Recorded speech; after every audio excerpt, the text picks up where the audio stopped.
What's up, everybody? Greetings, one and all.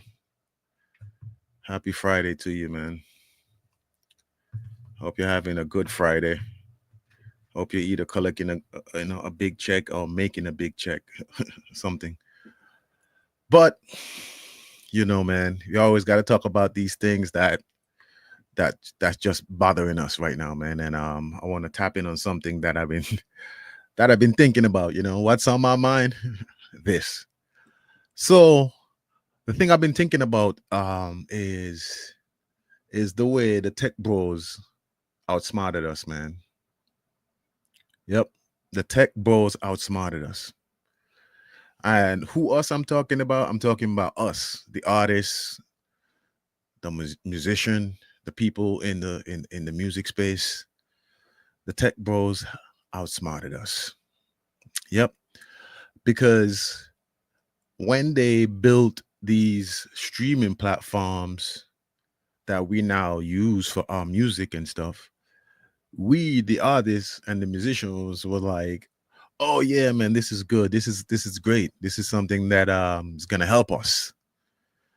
I mean, I was so excited about it, to be honest with you, because I come from a time when buying CDs and making CDs as artists was the best and kind of like the only way that was profitable for the artist and the musician. I came from that time, so I was a little bit excited about moving into a digital age. um I had got the experience of the digital age,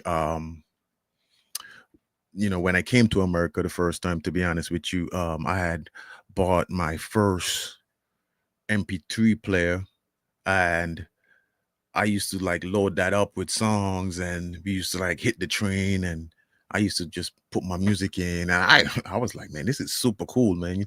You don't have to really travel with um a lot of CDs and stuff. You just put your music on the MP3 player and you're good. And I was excited about it. I was like, man, this is a good thing. But from a musician's perspective, from an artist's point of view, I was like, so how am I gonna really make money from this? You know what I mean? Like, how am I gonna be enriched by it? So the tech bros sat there and they said, you know, just like they always do, maybe just sitting around in Silicon Valley, not really sitting around, maybe just brainstorming in Silicon Valley, and they're like, what's the next business that we can go into? And we had people who used to, burn CDs back then. That was the way people stole music back then. And then, we had websites like Napster and LimeWire and those those website, who would, people would go there to steal music and, burn it on CDs and stuff. Those were there. But these guys was like, we need to do something bigger. We need to do something more impactful and something that everybody's gonna agree with.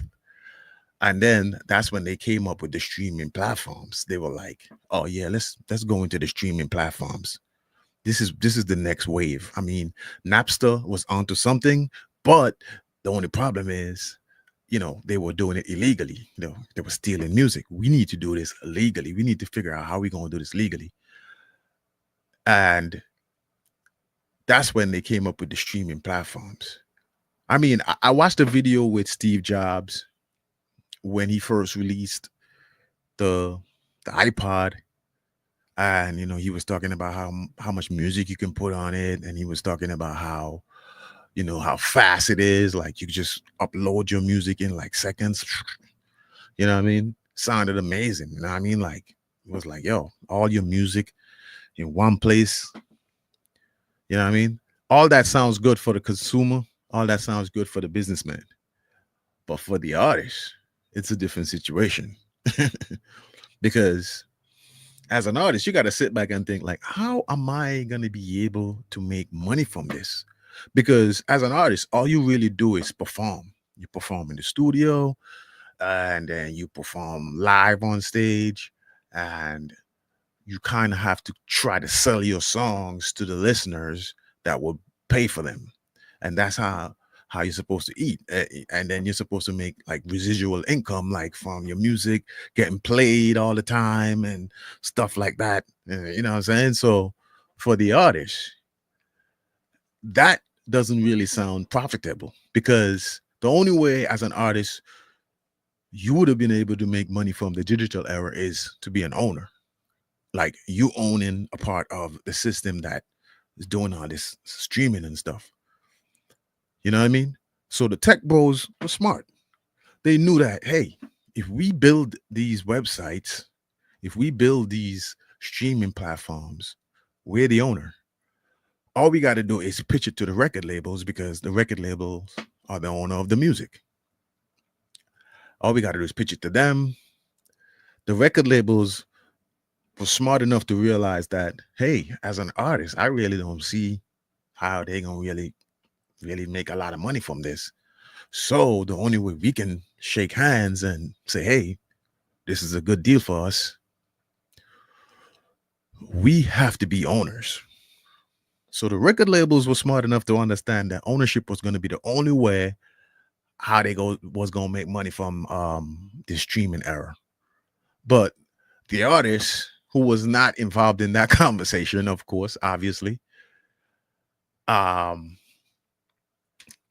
we didn't really know how we was going to make money from it, but we was kind of excited by the pitch, because that Steve Jobs pitch was good when he pitched the iPod that time, and he told you, like, 1,000 songs on this, you don't got to walk around with CDs anymore.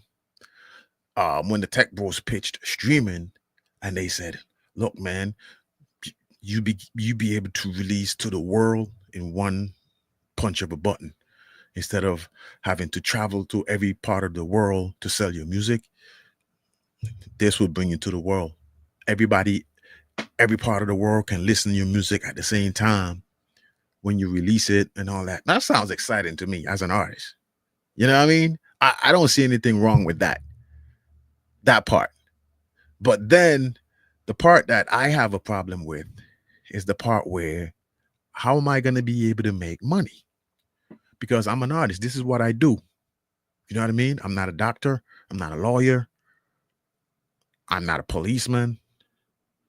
I am an artist. I write songs, perform them, record them, and then I try to sell them to the customers, the listeners, the people that want to listen to, want to consume them. This is what I do. You know what I mean? That's my business.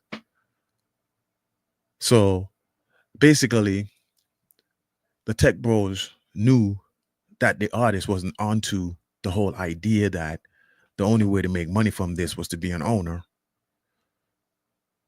So they outsmarted us. People started agreeing to it, agreeing to the terms and conditions. The music industry already had their cut, so who cares? We got our cut. Whether these guys make money or not is not our problem. As long as this music is getting streamed and these streaming platforms are making money, we're gonna get our cut. The artist can figure it out himself.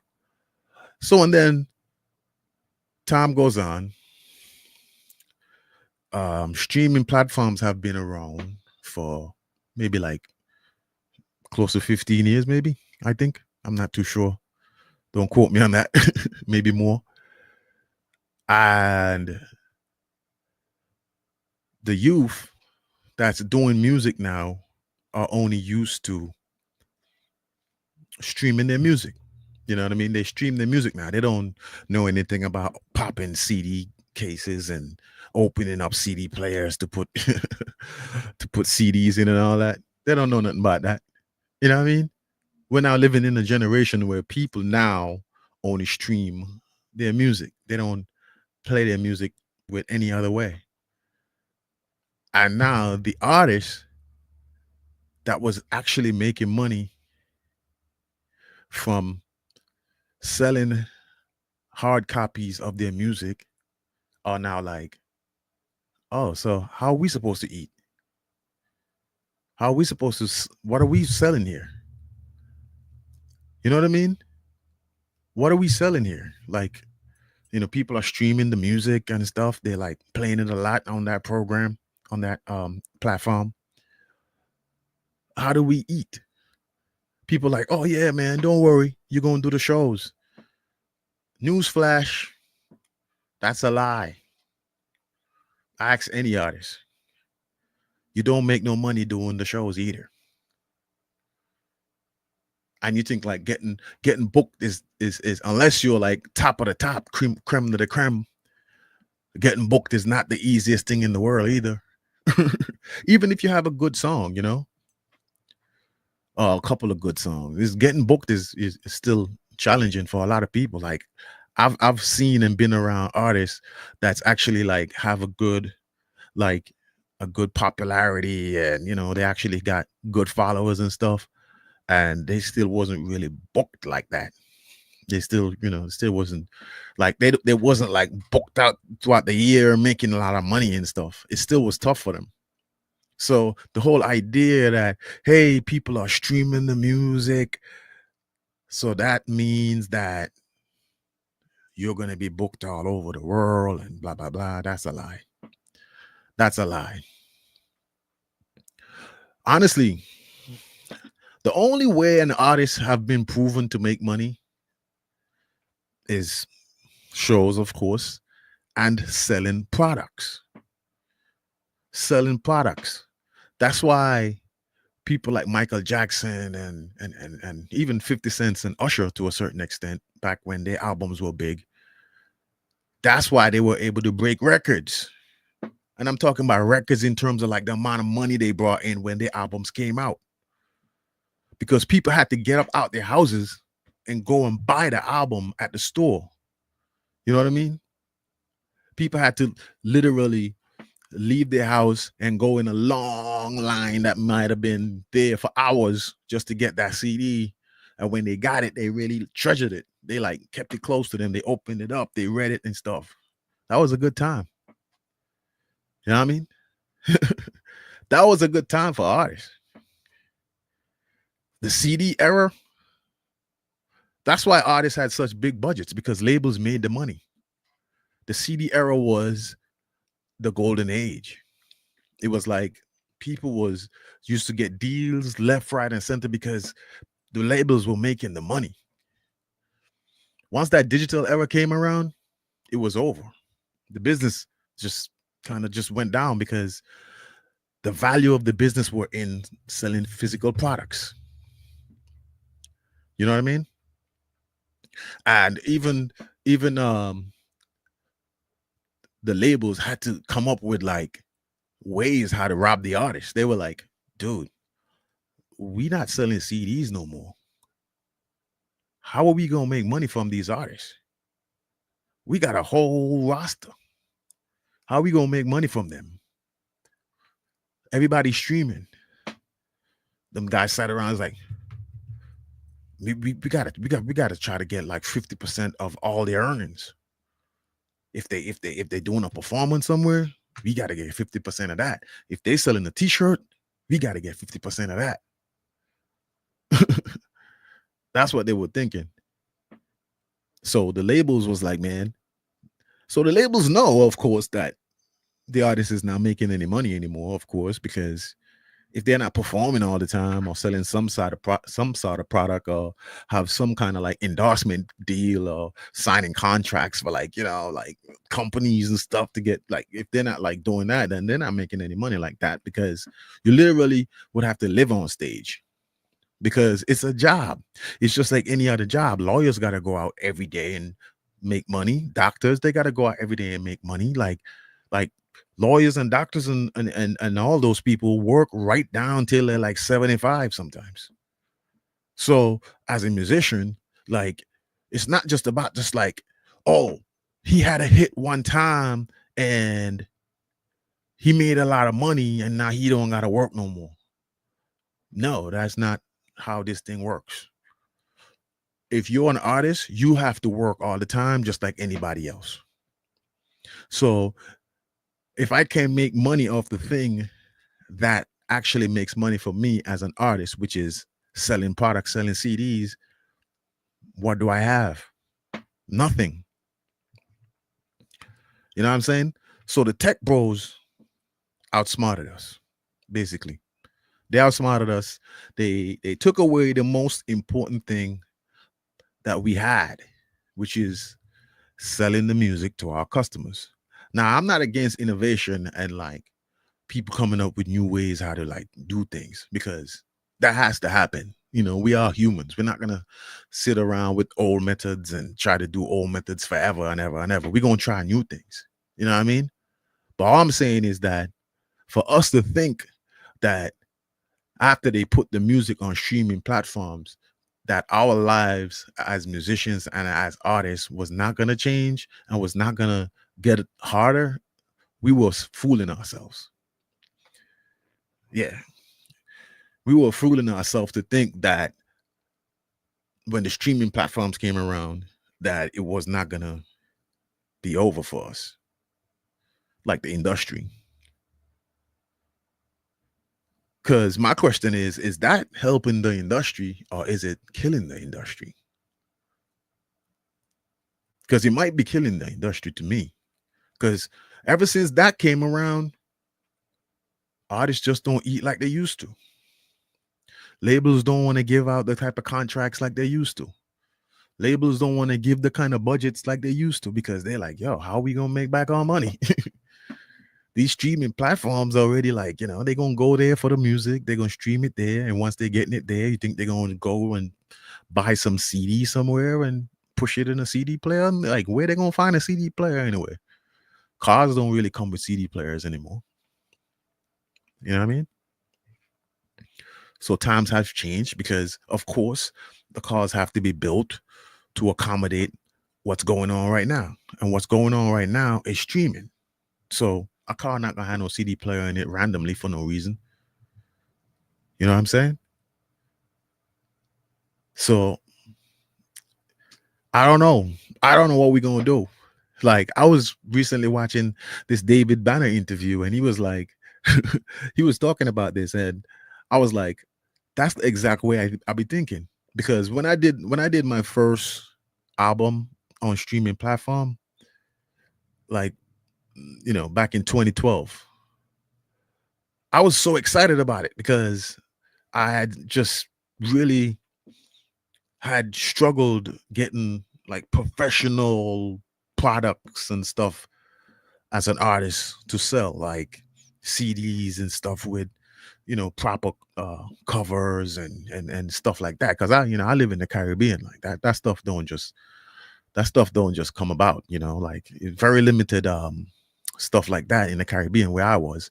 And like I was kind of happy that this thing had came around. You don't really need the physical copy like that. And, you know what I'm saying? You're gonna be able to sell your albums. Well, I wasn't even thinking that deep to the point where like, how am I gonna really make money from this?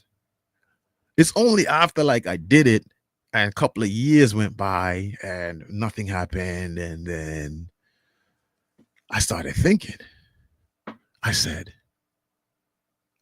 I thought this stuff was going to help us, but I think it's going to really just like kill us as artists and musicians, because if we load the music up on there, because I had did about maybe like 100 copies of the CDs that, hard copies of the CDs for this album that I was putting out. And then I did the streaming platform release. And I had the hard copies, maybe like 100 copies. And I'm not saying like I was big and famous or nothing like that. In my region, I was a little bit known and stuff. And we don't really have a big industry where I'm from. But like we only got maybe like 45,000 people. And you got to bust that down because not everybody's coming out to support musical acts and parties and stuff. So we had a very small crowd. But I should have been able to sell 100 copies with ease. Like I should have ran those off the same night. And I couldn't move those like that. And when the album came on streaming, I remember like we looked at the numbers and I was like, oh yeah, people streaming this song a lot. And one song was like, bringing in such and such amount. And after about a couple of years, I was like, yo,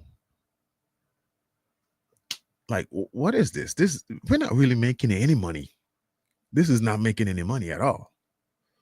Cause you look at like your song streaming such and such and such amount, and then you're like, damn, if I had sold 10,000 copies of this CD, I had some money right now. Like I would be like living off this 10,000 CD sale because you had 10,000 streams and you had nothing to show for it. So I'm like, that's when I started putting one on one together. Like, I don't think this shit gonna work. I don't think this shit gonna work for the artist. I think this is gonna just work for the person who invented it and the people who own it. And then you take a look at the net worth of the people that own it and the people that's involved with it. They're in the billions. Their net worth, their money. I'm not pocket watching or nothing, but their net worth is in the billions. These people. And where's the artist? Artists are broke left, right, and center. Artists are literally struggling. Even some of your biggest, some of your most famous artists are struggling. They're like, you know what I'm saying? So it's like, where does the moment come for the artist to say, you know what? This shit is ruining us. Like, this shit is putting us back. Like, we don't have anything to show for all the work we've been doing, all the albums we've been put up here, all these numbers we're seeing every month. Like, where's the money? You know what I'm saying? That would be a good question. That would be a good question. So my thing is, as an artist, because I've been an artist for about 20 years now. As an artist, I think about like, yo, how do you even explain yourself to like the next generation? Like, how do you even explain yourself to your children and stuff? You know, when they look at you and they don't see a lot and they realize you're saying, hey, you know, you've been doing this for such and such amount of years. How do you explain that? And would have to just like I would just have to say, hey, you know what I'm saying? I didn't sell out, you know? You either had to sell out or I don't know. Because if you don't sell out, how are you gonna be able to be a part of the club? How are you gonna be able to be a part of the in crowd? You know, when they ask you to do certain things, and I said, hey, I know I just couldn't, man. I couldn't. Sorry. I just kept my dignity. You know what I'm saying? That's what I would say. Even though they might be asking me, like, you know, how come you ain't got a lot? How come you ain't got like all these things with all this work you've been doing? But all I could say is that the tech bros outsmarted us. They created these things to make us feel like it was gonna help us. You know what I'm saying? They made us feel like as an artist, man, your music is gonna be listened by everybody. But actually, life was good with CDs, bro. Life was good with CDs. I'm not saying I want to go back to CDs, but life was good with CDs because we were selling CDs and we was making the money. And now we're making nothing. Now we're making nothing. You know, we got to go back to the drawing boards and figure out as artists, as musicians, how we gonna make this money. Joe Budden might be right, man. This shit might be over. It might be over. All right, man. That's my broadcast today, man. I hope it wasn't like a long, stupid rant.